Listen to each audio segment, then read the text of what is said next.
जागो इंडिया जागो, ये सिर्फ किसानों का नहीं, 130 करोड़ जनता के खिलाफ कानून है ये, निकलो।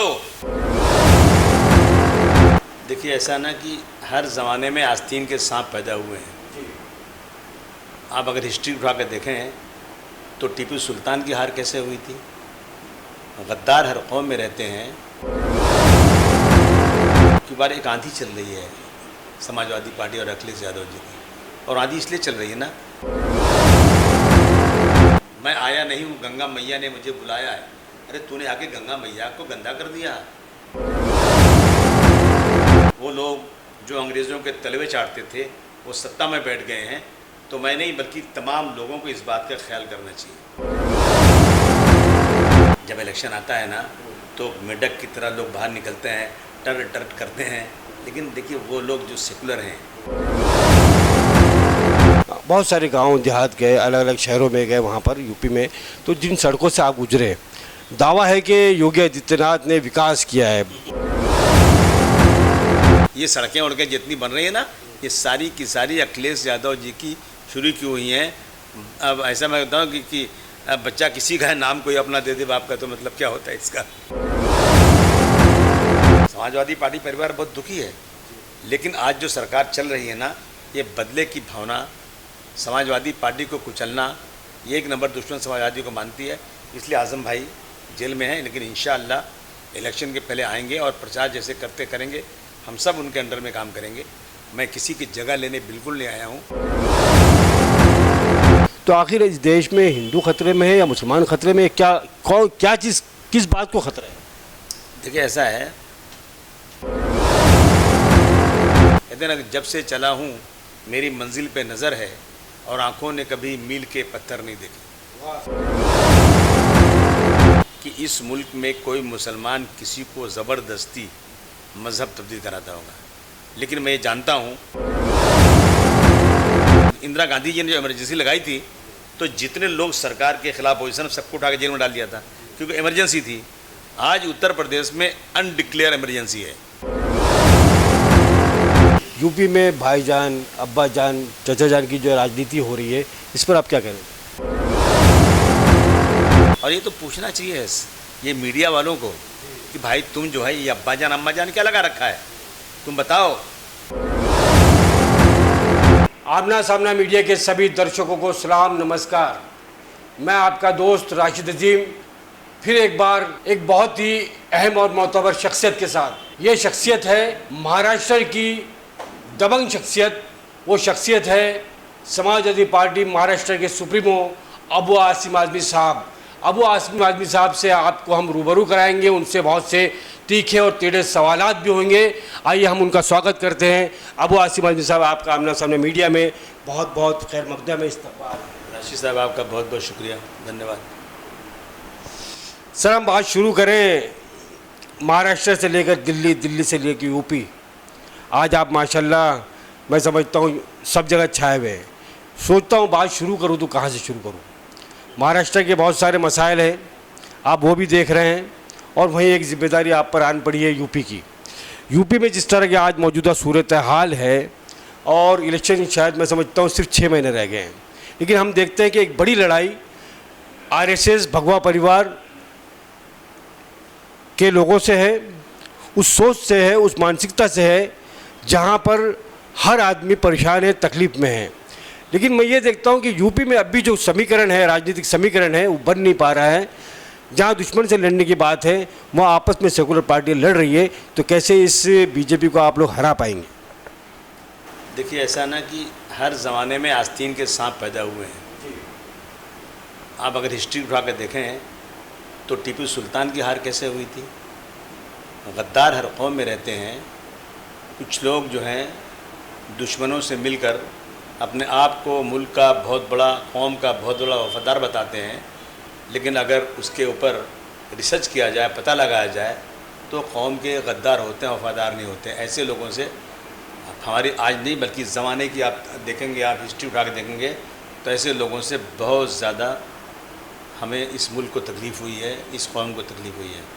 लेकिन हम हिम्मत हारे नहीं हैं, और अब की बार जो उत्तर प्रदेश में चल रहा है, इलेक्शन आने वाला है, अब की बार एक आंधी चल रही है समाजवादी पार्टी और अखिलेश यादव जी की। और आदि इसलिए चल रही है ना कि 2012 से 2017 तक जो काम अखिलेश यादव जी ने किया था, उस काम को लोग याद कर रहे हैं। लोग जो है ना भाषण में धर्म के नाम पर बेवकूफ़ बन गए। मैं आया नहीं हूँ, गंगा मैया ने मुझे बुलाया है। अरे तूने आके गंगा मैया को गंदा कर दिया।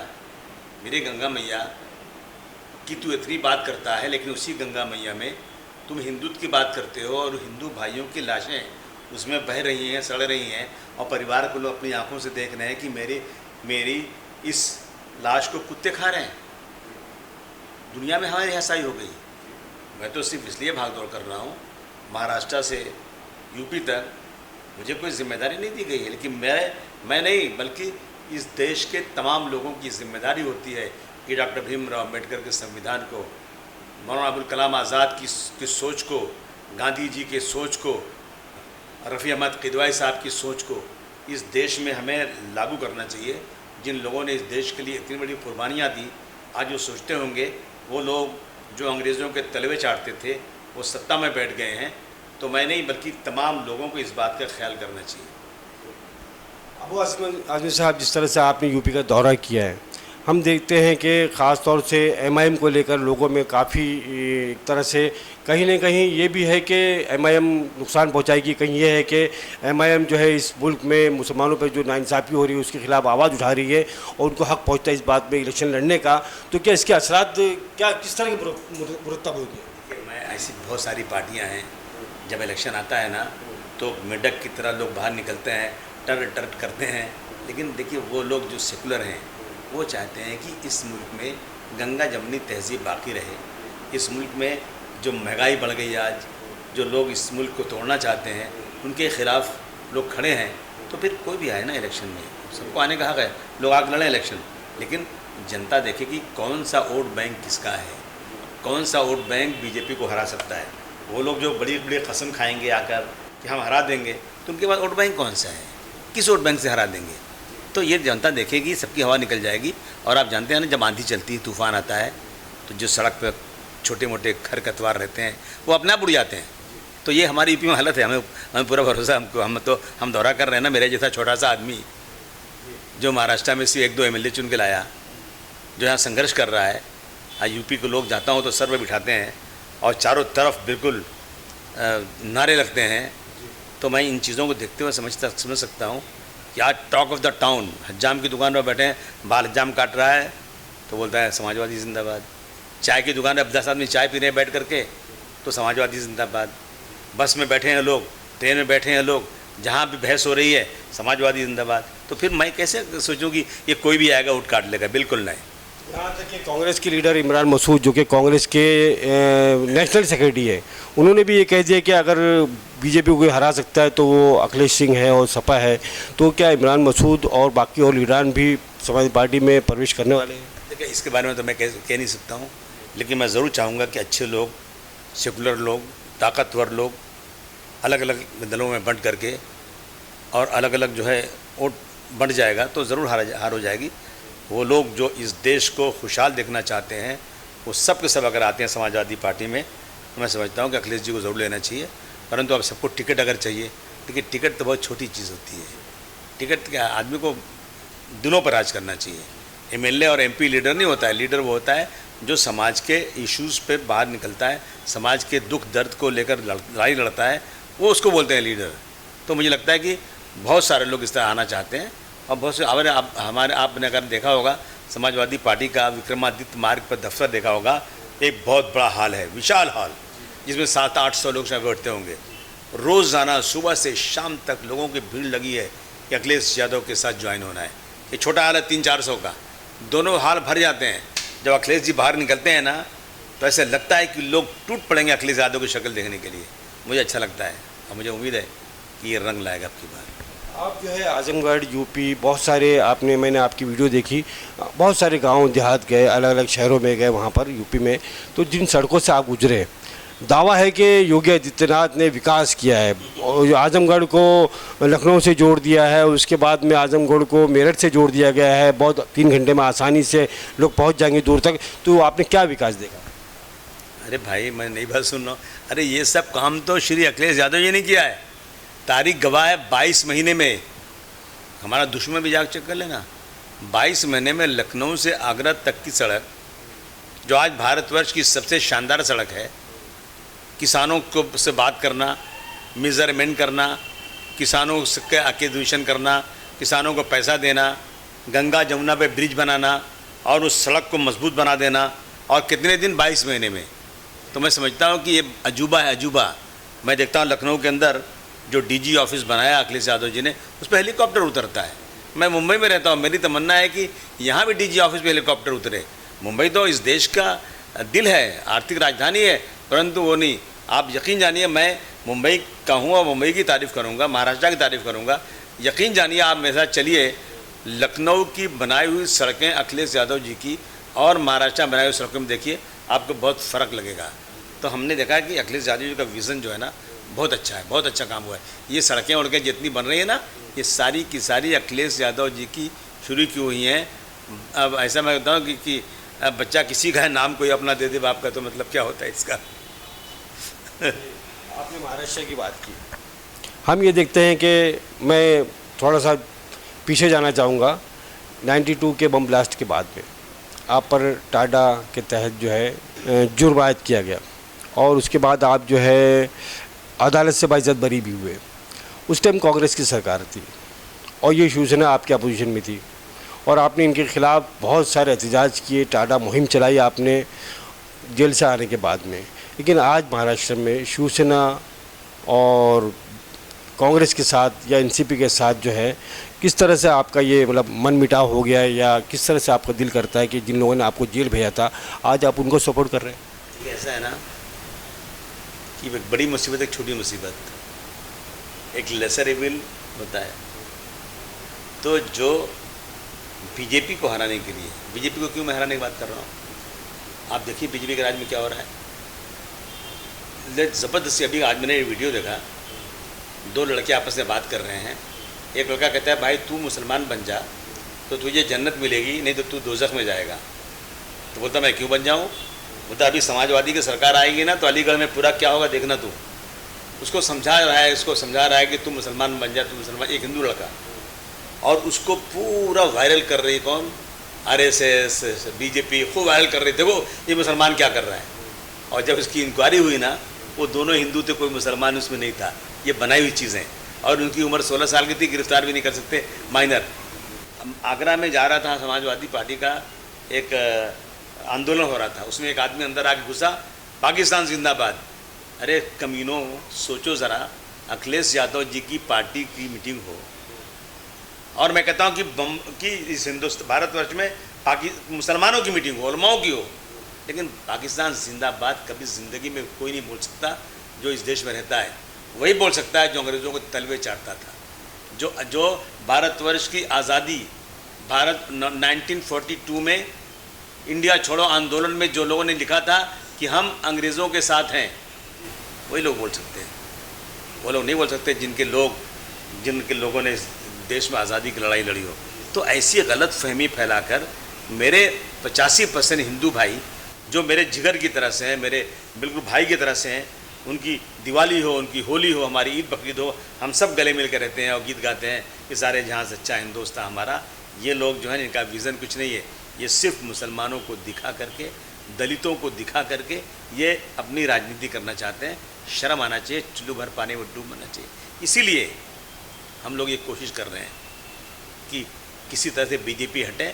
तो हमने बीजेपी को हटाने के लिए हमने क्या कुछ लिया क्या? हम कोई मंत्री बनना चाहते हैं क्या? एक MLA को भी मंत्री पद मिला है। राजनीति में जो आदमी रहता है उसका एम होता है कि मैं कैसे आगे बढ़ूं, कैसे मिनिस्टर बनूं। मगर मैंने कभी आज तक नहीं बात किया। 26 सालों से मैं अपोजिशन में लड़ाई लड़ रहा हूं, और मैंने इसलिए सपोर्ट किया है, शाम का भूला सुबह को अगर घर आ जाए, सही रास्ते वाले भूला नहीं कहते।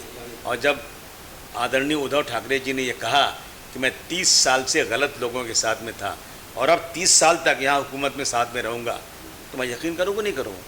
तो मैंने बीजेपी जैसी पार्टी, जो भारत जलाओ पार्टी है, उसको दूर रखने के लिए मैंने उनके साथ हाथ मिलाया है जिन लोगों ने मेरे साथ भी जुल्म किया था।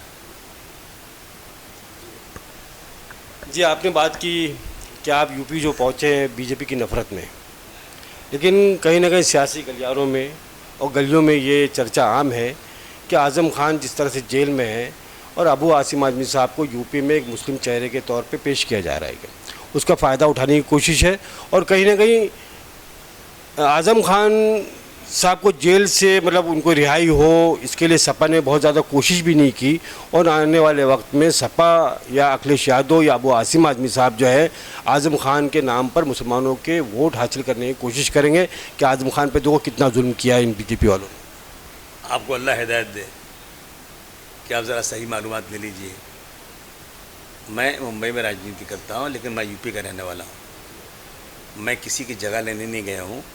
आज़म खान साहब आज जेल में पड़े हुए हैं। हमारे पार्टी के बड़े नेता हैं, श्री मुलायम सिंह यादव जी के बाद उनका ही नंबर आता है और नेताजी उनकी बहुत रिस्पेक्ट करते हैं।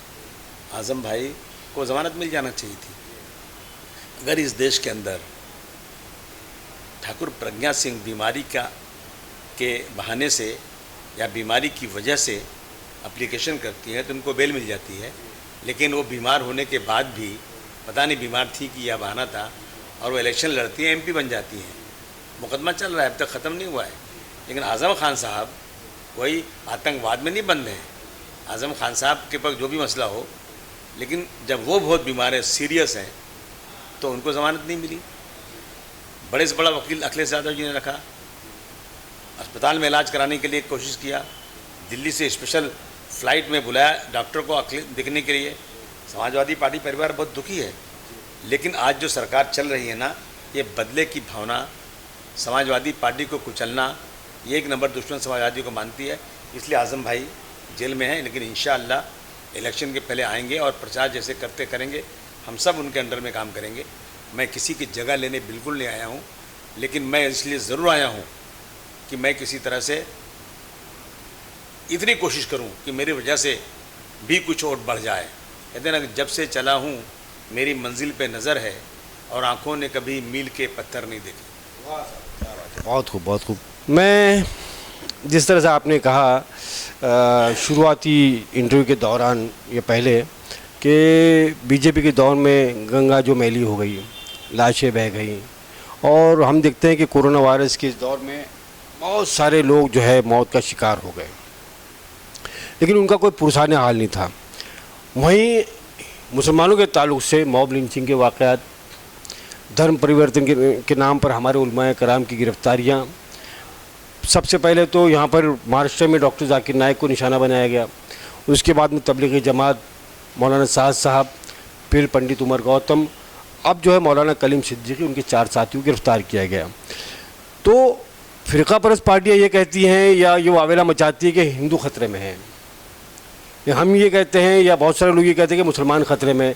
तो आखिर इस देश में हिंदू खतरे में है या मुसलमान खतरे में है? क्या चीज़, किस बात को खतरा है? देखिए, ऐसा है कि अभी तो आपने कुछ नाम गिनाए, आने वाला 6 महीना और भी बहुत तकलीफ़ को गुजरने वाला है।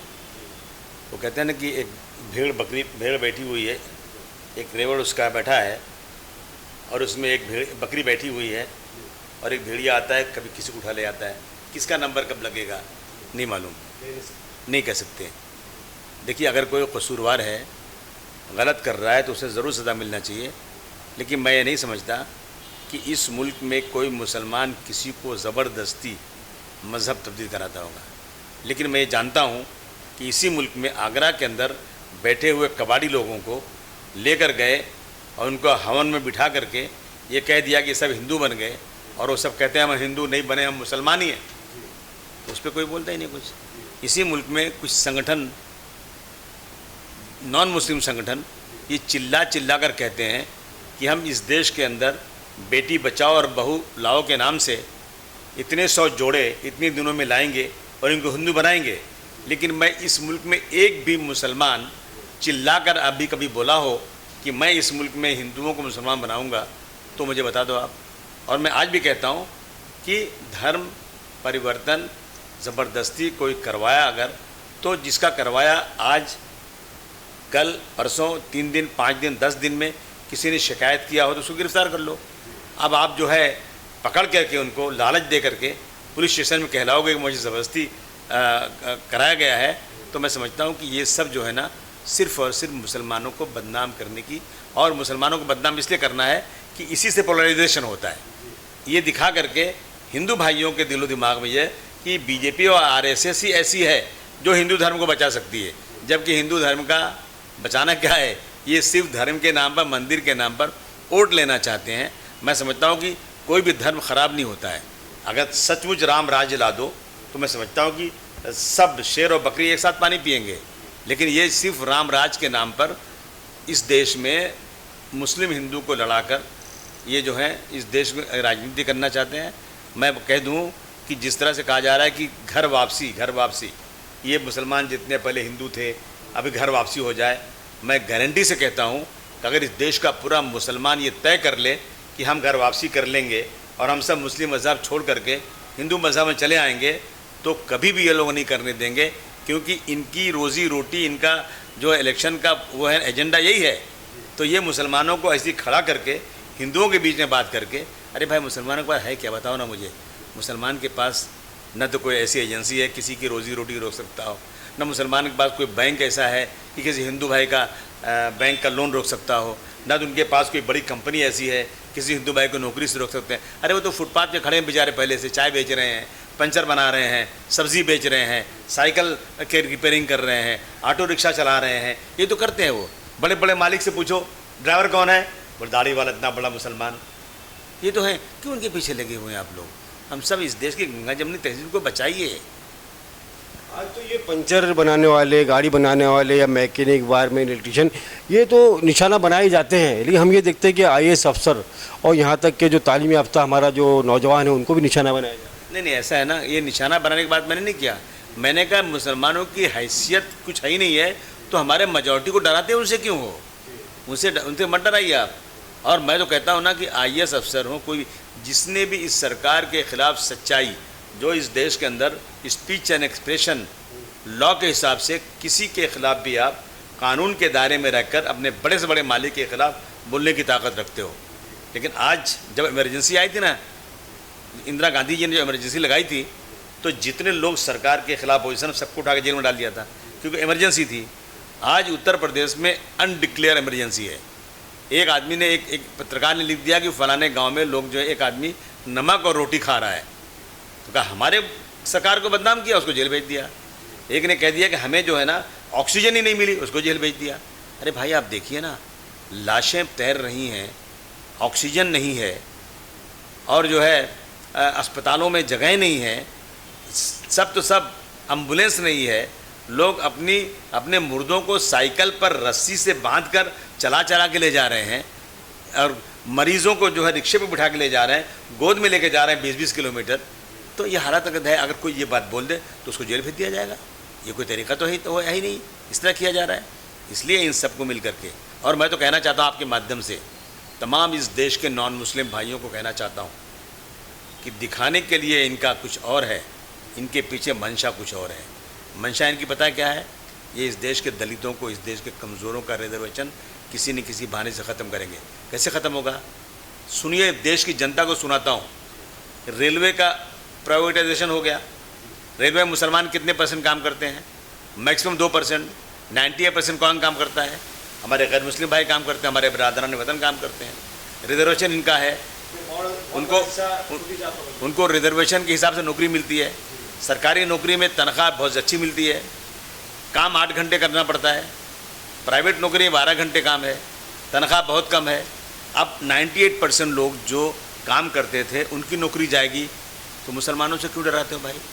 एयर इंडिया बिक रहा है, एयर इंडिया में 1% मुसलमान है, 99% मेरे बरादरान वतन है, इनका रिजर्वेशन ख़त्म होगा।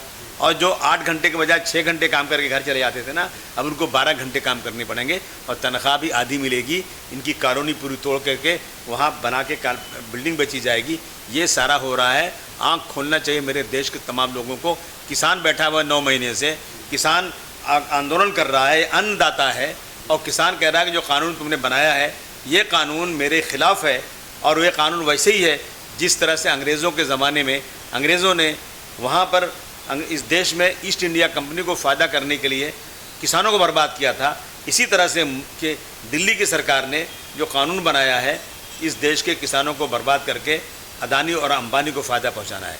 जागो जागो इंडिया जागो, जागो इंडिया जागो। ये सिर्फ किसानों का नहीं, 130 करोड़ जनता के खिलाफ कानून है ये।